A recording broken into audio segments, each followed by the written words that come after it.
Rozang ano buluan dek, adik ano orang kemarin dek dia mari bangun mana dek semangat itu.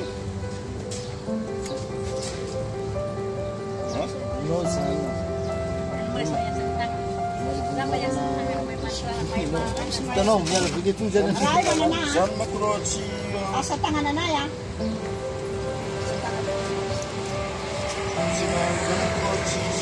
Andan jamu kronteng. Secara wasani.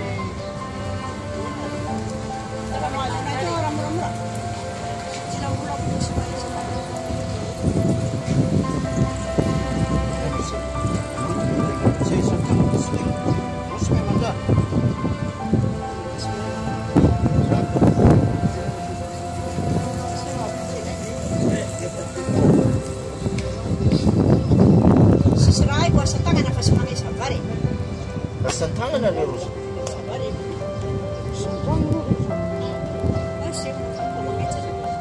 Mangisa infeksi. Mangisa mangusek, mangisa ni ko manggulo ko nila misra. Tuba.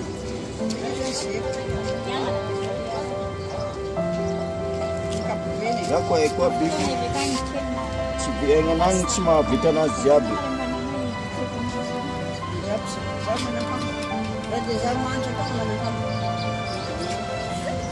Sedikit mengkemudian masih mana kamu guys? Apa dan?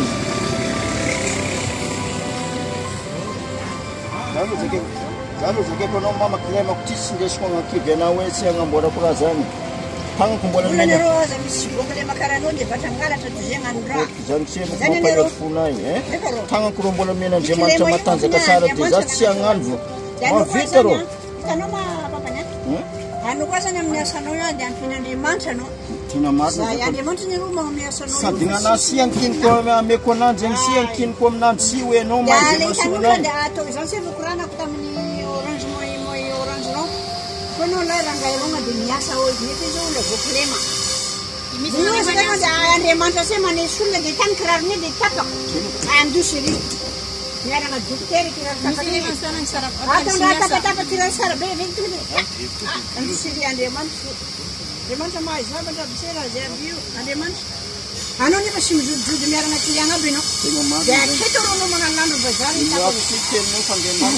Ya tonda apa kira macam apa? Itu enggak. Iyo ane mana tu kono? Guys, ano di mana kan dia orang jarang kira mana? Siapa? Wala. Abdi siapa?